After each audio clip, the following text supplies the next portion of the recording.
My name is Takashi. I'm 30 years old and single. I had a girlfriend named Mayu who I had been dating for many years. After graduating from university, I worked desperately to protect her, who was raised as a lady and had no idea about the world. She was 2 years younger than me and we went to the same high school, but we went to different universities, but we continued dating.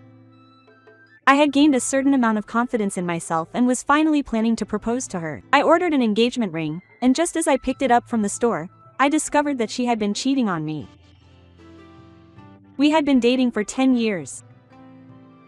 At first, I told myself that I had misunderstood. When a friend told me that she had seen him walking with another man, and when I received a call on her smartphone while we were together and the call screen on her phone said, Hiroshi-kun, I thought that even if she had been cheating on me, I really liked her.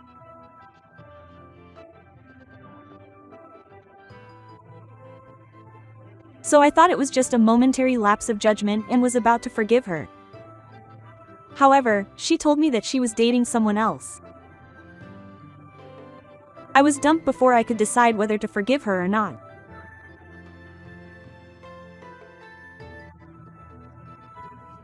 My friend who had joined me for the tanning drinks tried his best to join me and even introduced me to other girls, but I just couldn't bring myself to date anyone for a while, and a year passed like that. Then one day, I ended up drinking with my friend for the first time in a while. We sat at the counter of an izakaya, and as soon as we toasted, my friend said in a sullen tone, I heard that woman is in the hospital right now. This friend had been stubbornly joining me for the tanning drinks, so he didn't have a good impression of her.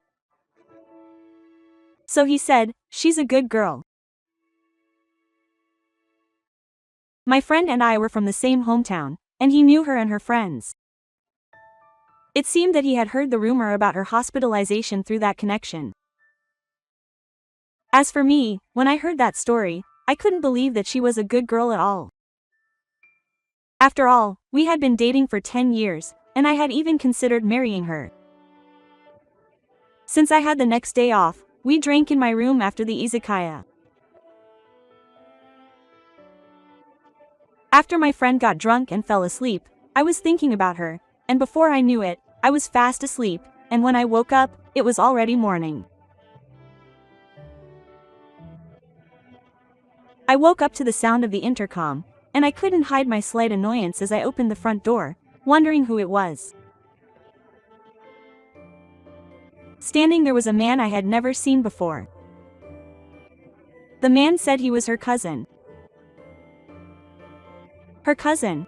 Why? I was struggling to think clearly with my hangover, when my friend woke up and stuck his head out. When he saw the man, he said, "Oh, he's the one she's cheating on me with." As the man and I stared blankly at my friend, he approached her excitedly. "Look, that's the guy you were with, your ex." I remember his face, quote. My friend was so excited that his language was childish. I turned to the man and decided to let him come inside since it was just the front door. The man introduced himself as Sato Hiroshi. The image of Hiroshi on my girlfriend's phone's incoming call screen flashed through my mind.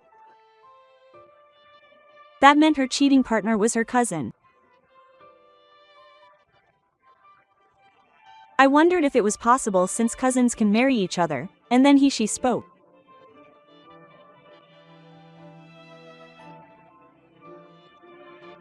The content was shocking and completely unexpected, and after hearing she's story, I immediately left my house, apologized to my friend and sent him home, and she drove me to the hospital where she was hospitalized.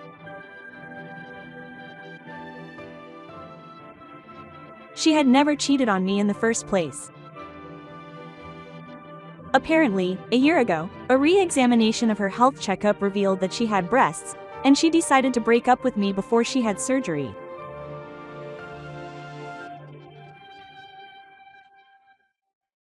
Since she had a hunch that I was planning to propose to her, she asked she for help, frequently walking around town with her and calling me when I was with her.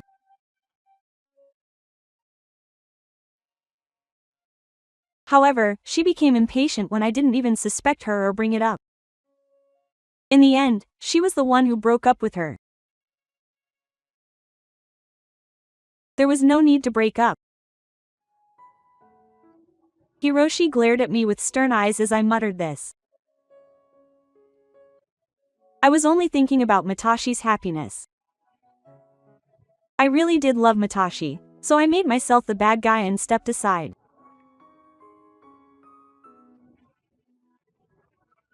Then I asked why Hiroshi had come to see me now, and he said that the cancer had spread to the other breast, and that she had been hospitalized during the surgery, and that she was much weaker than she had been the previous year.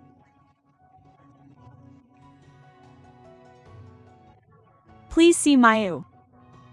If things continue like this, she might actually die at any moment. Please. Hiroshi bowed to me, looking as if he was about to cry. When we arrived at the hospital, I followed Hiroshi into the hospital room where Mayu was. Mayu, who had become quite thin, looked surprised when she saw my face, turned away, and pulled the covers over her head. Come home, while you cry. I hugged her from behind as she shouted.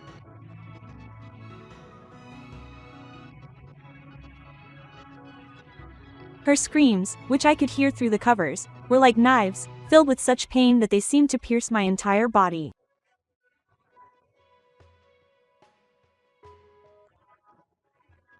Before I knew it, I was crying too, and as I clung to Mayu, I kept shouting like a child, Mayu, please live. Please. Live with me, quote. I wondered how long I had been doing that.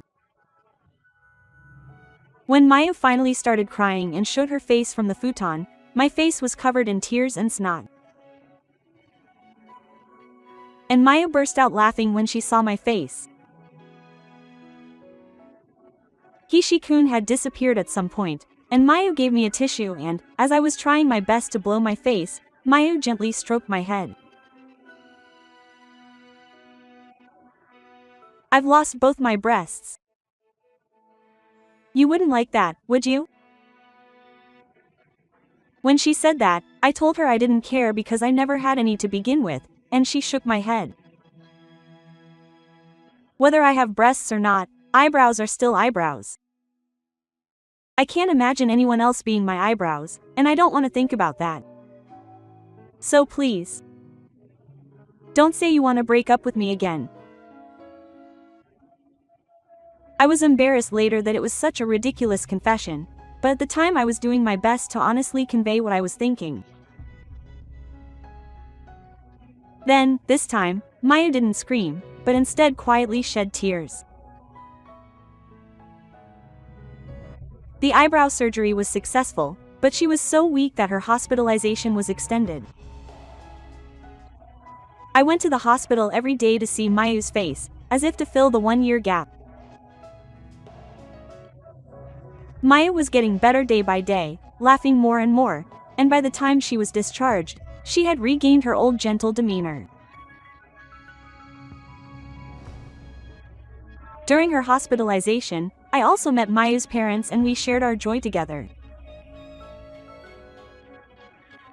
They had been very kind to me when we were dating, so I was genuinely happy to see them again. Hiroshi also came to visit me twice. I invited him to the vending machine, bought him some juice, and thanked him for coming to see me. Kishi was the same age as Mayu and apparently he was the closest to her out of all her cousins.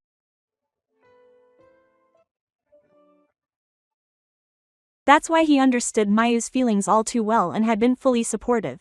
But when he saw Mayu weaken during this hospitalization, he thought that there was no one else who could help her get back on her feet.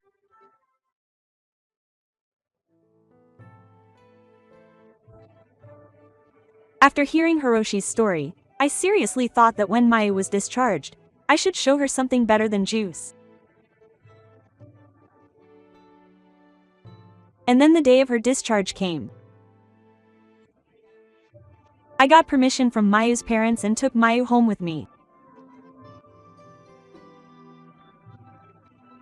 Since she probably wouldn't be able to eat that much, I made a light meal with lots of snacks, and prepared a sweet drink like champagne that you drink on Christmas and a cute cake. It might seem childish, but I made a ring-shaped box out of origami and stuck a sign that said, "Congratulations to the team members" on the wall. When Mayu entered the room, she stood there with her eyes wide open, then screamed with joy.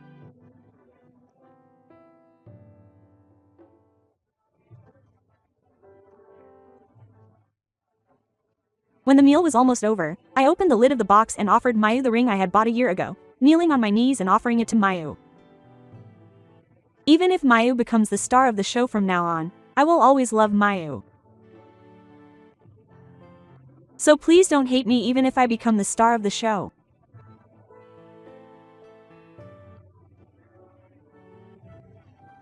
Before I retired, when I was thinking of a proposal line, a friend came to visit me and was surprised that I couldn't come up with a more romantic proposal, but this line was everything I felt.